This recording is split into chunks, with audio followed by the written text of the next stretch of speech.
In this video, I will be sharing to you the translation process behind my portfolio, which consists of 4 different works that I translated from Filipino to English. These texts include song, lyrics, poem, short story, and essay in different cultural texts. And to tell you that doing this translation process was not become easy for me. It involves several stages such as creating the initial draft, applying translation techniques, receiving feedback, and revising my work.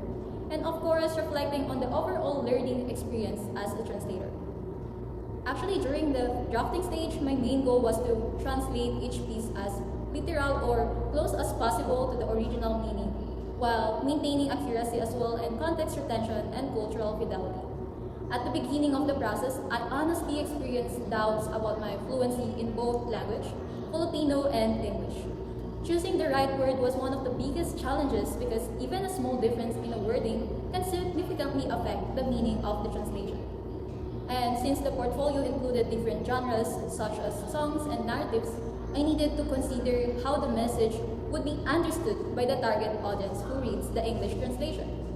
My goal was not only to translate the text but also preserve the meaning and emotional impact of the original piece, as if I am writing it on my own. While translating the 4 works, I applied several translations. These techniques are depending on the nature of the text. One technique I used was the literal translation, especially when the original text used formal language or when the meaning could be transferred directly without losing the clarity. However, there were also many instances where literal translation did not fully capture the meaning of the Filipino expression. In these cases, I used sense-for-sense translation, which focuses more on transferring the ideas or message rather than translating every word exactly. And because of this, most of my translations become a combination of literal and sense-for-sense methods. This allowed me to maintain the meaning of the original text while also making the translation sound natural and understandable in English. I also had to consider some cultural context and genre sensitivity, especially in texts that contain cultural references or emotional expressions. After completing all the initial drafts that I have, the next stage was the peer feedback and the process inside the class. During this stage, my professor and the class reviewed our translations work, and we gave suggestions to each other regarding the word choices, grammar, and clarity of meaning. Some of the feedback involved adjusting phrases that sounded too literal in English or replacing words with more appropriate equivalents. This feedback gave me a better impact and helped me very well because it allowed me to see my work from perspective of other readers, which improved my works in terms of readability and accuracy.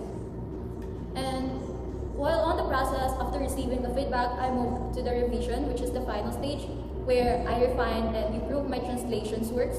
Some of the revisions actually involve adjusting word choices to better reflect the intended meaning of the original text.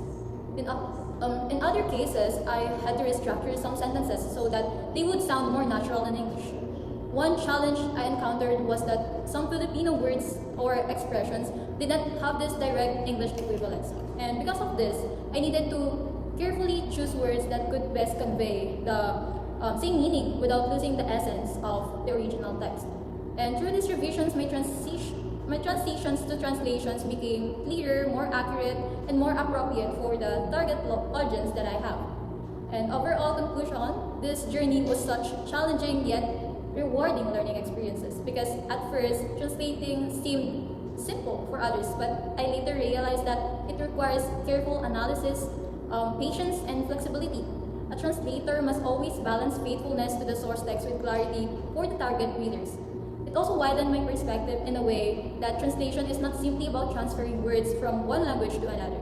Instead, it is about transferring meaning, cultural context, and the intention of the original author.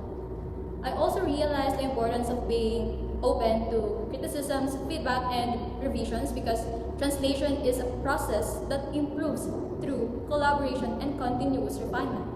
In the end, it was a meaningful experience for me, and this activity helped me a lot to develop a deeper understanding of translation and allowed me to appropriate the role of the translators in connecting languages. Like Cultures also helped me grow both academically and personally as a translator. That's all, and thank you.